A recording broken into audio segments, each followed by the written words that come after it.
अगर आप मेरे पुराने सब्सक्राइबर हैं तो आपको पता होगा कि मैंने आज तक अपनी किसी वीडियो पर डिस्क्लेमर नहीं लगाया, but I had put to disclaimer on this video. If you are under 18 तो इस वीडियो को अकेले देखने की गलती हरगिज नहीं करना। कोई रिस्ट्रिक्शन नहीं लगाना चाहता। अगर देखना चाहते हैं तो अपने वालिदैन के साथ, अपने पेरेंट्स के साथ बैठकर देख सकते हैं, क्योंकि ये इस चैनल इन्फो विद MZ की सबसे टेरेबल और इंस्ट्रक्टिव स्टोरी है। ये वो स्टोरी और वीडियो है जिसको सुनने के बाद आपके पास पछतावे के सिवा कुछ नहीं होगा,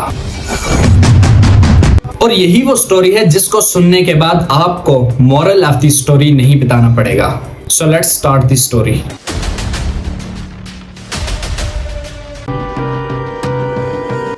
नवंबर 1999 लाहौर डेली जंग न्यूज़पेपर के ऑफिस में भारी भरकम पार्सल डिलीवर होता है। पार्सल को जो ही खोला तो पूरे ऑफिस में तस्वीर बिखर गई, और उसी पार्सल से एक डायरी मिली जिसमें यह लिखा था, मैं ये लेटर पुलिस वालों को ना भेजकर आपको इसलिए भेज रहा हूँ क्योंकि पुलिस वाले इस मैटर को सीरियस नहीं लेंगे। वो इस मैटर को रफा दफा कर देंगे जिससे किसी को कुछ पता नहीं लग पाएगा। इसलिए मैं पूरे सबूतों के साथ आपको सब इस लेटर में लिखकर भेज रहा हूँ ताकि आप पूरे पाकिस्तान को इस गुनाह के बारे में बता सको।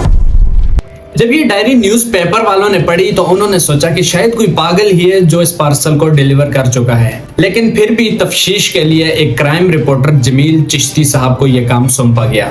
चिश्ती साहब तो ठहरे क्राइम रिपोर्टर, वो तो पहले ही अपनी अखबार की सुर्खी के लिए किसी मुजरिम की तलाश में थे, और ये वो पहली मर्तबा थी कि सुर्खी खुद चलकर चिश्ती साहब के पास आई थी। चिश्ती साहब लेटर में लिखे एड्रेस पर अपनी टीम के साथ पहुंच गए। जब चिश्ती साहब एड्रेस पर पहुंचे तो उन्होंने देखा कि उस मकान के दरवाजे को कुफले अबजद के सहारे बंद किया गया था, लेकिन चिश्ती साहब कहाँ ठहरते, उन्हें तो अखबार की सुर्खी चाहिए थी। जब दीवार फैलांग कर अंदर गए तो क्या देखते हैं, वहां 80 से 85 चप्पलों के जोड़े पड़े थे।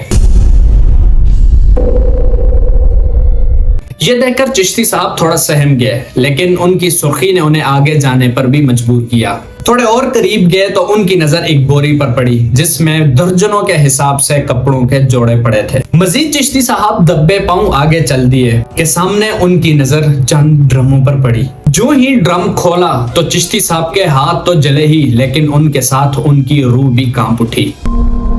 मैंने जब ड्रम खोला तो आप सोच भी नहीं सकते मेरी क्या हालत हुई। उसमें लोथड़े थे और से मेरे हाथ जल गए।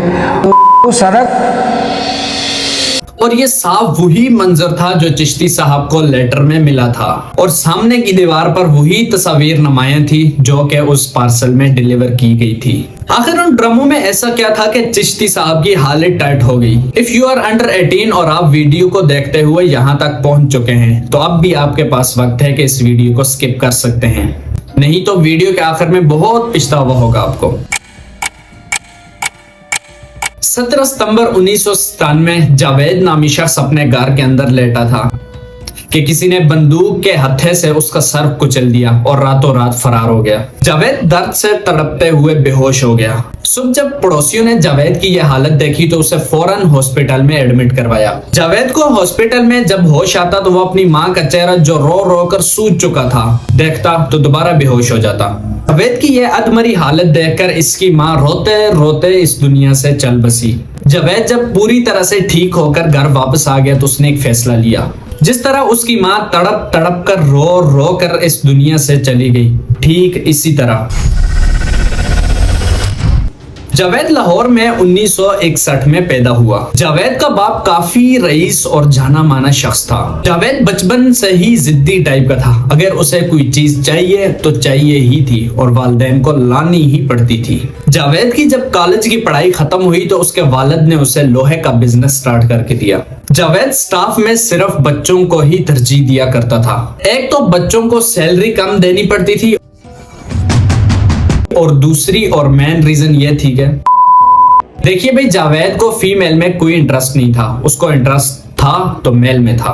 और जावेद पेडोफिलिक डिसऑर्डर का पेशेंट भी था, मतलब कि जावेद कम उम्र बच्चों से अट्रैक्ट होता था। जावेद के घर वाले जब भी निकाह की बात छेड़ते तो वो हमेशा मना कर देता, क्योंकि वो ये तो बता नहीं सकता था कि मुझे फीमेल में कोई इंटरेस्ट नहीं है, मुझे इंटरेस्ट है तो मेल में है। और बेसिकली यही वो रीजन थी कि वो स्टाफ में सिर्फ कम उम्र कम सन बच्चों को ही रखता था। आखिर ना करते ही करते जावेद ने घर वालों के कहने पर शादी कर ही ली, लेकिन वो ज्यादा देर तक ना टिक पाई। देखिए अब जावेद बिल्कुल अकेला था, लेकिन अपने वो नीच कामों से बाज ना आया। अब जावेद गली में खेलते बच्चों को बेला फिसलाकर अपने घर लाता और उनके साथ करता। जब एक ऑर्गेनाइजेशन को जावेद की इस हरकत का पता चलता है तो उसके घर में घुस आती है और काफी तोड़फोड़ करती है, लेकिन जावेद इंतहाई शातिर दिमाग था, वो वहां से निकल भागता है। बहरहाल पुलिस तो पुलिस है जो उसे चंद हफ्तों बाद कहीं से निकाल लाती है। अदालत सजा के तौर पर जावेद को 6 माह कैद और 100 करोड़ की सजा सुनाती है। अब इन 100 करोड़ को याद रखिए, ये स्टोरी का इम्पोर्टेंट हिस्सा तो है ही है, लेकिन वीडियो को देखने के बाद आपके जहन में पैदा होने वाले एक इंतहाई अहम सवाल का जवाब भी यही 100 करोड़ है। लिहाजा इन 100 करोड़ को मैं यहाँ पे फ्रीज करता हूँ ताकि आपको याद रहे। इसी दौरान जावेद के वालिद की डेथ भी हो जाती है। जब जावेद 6 माह बाद वापस अपने घर पलटता है तो उसके बाप की दी हुई रकम उसे काफी फायदा देती है, लेकिन जावेद 6 माह कैद काटने के बाद भी अपनी हरकतों से बाज ना आया। वालिद की विरासत में मिले हुए पैसों से जावेद ने एक घर खरीदा और उस घर में एक कंप्यूटर रखा जिसके अंदर बच्चों की गेम्स इंस्टॉल की। जावेद बच्चों की मासूमियत का गलत फायदा उठाता। जब बच्चे अपनी गेम खेलने में मशगूल होते तो जावेद 100 का नोट नीचे जमीन पर गिरा देता और लालच में आकर जब कोई एक बच्चा उस नोट को उठाता तो जावेद उन सबको एक लाइन में खड़ा करता और उन्हें बारी बारी प्राइवेट रूम में ले जाकर उनके साथ रेप करता। काफी अर्से तक ये सिलसिला चलता रहा। 100 रुपए की लालच में आकर बच्चों के साथ यह गलत काम करता रहा, लेकिन इस काम में जावेद का खर्चा ज्यादा होने लगा, यहाँ तक कि जावेद को अपना मकान बेचना पड़ा। मकान बेचने के बाद जावेद B6 रावी रोड लाहौर के एक किराए के मकान में रहने लगा। अब जावेद सिर्फ उन बच्चों को टारगेट करता जिनको पूछने वाला कोई नहीं था। जावेद ज्यादातर बच्चों को बस स्टैंड और दाता दरबार जैसी जगहों से उठाता और उन्हें रोटी, कपड़े और मकान की लालच देकर अपने घर ले आता, और वो तो बच्चे थे, इसी लालच में आकर वो भी जावेद के साथ आ जाते। जावेद घर लाकर उन बच्चों के साथ गलत काम करता और ये बच्चे सब कुछ बर्दाश्त कर लेते क्योंकि उन्हें इसके बदले में रोटी, घर और कपड़ा, मकान मिल रहा था, और वो बच्चे इसी एहसान तले दबे रहते। और जावेद ने अपने घर में स्पेशली बच्चों के लिए टेलीविजन रखा था, लेकिन जावेद ने इस टाइम तक किसी सिंगल बच्चे का भी कत्ल नहीं किया था। मैं 100 माओं को लाऊंगा, बिल्कुल वैसे ही जैसे मेरी माँ मेरे लिए रोई थी। वो 100 माएं वैसे ही तड़पेंगी जैसे मेरी माँ मेरे लिए तड़पी थी। फिर आती है वो रात। 17 सितंबर 1988 को जावेद शब के वक्त 2 बच्चों को मालिश के बहाने अपने घर लाता है।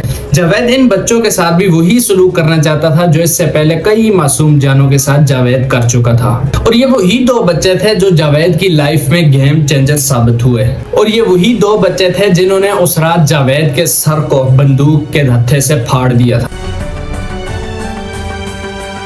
इसी वाकया ने जावेद को 100 मासूम जानों का कातिल बनाया। एंड पॉइंट के जावेद के टर्मिनेशन पॉइंट के पीछे भी इन्हीं 2 बच्चों का हाथ था।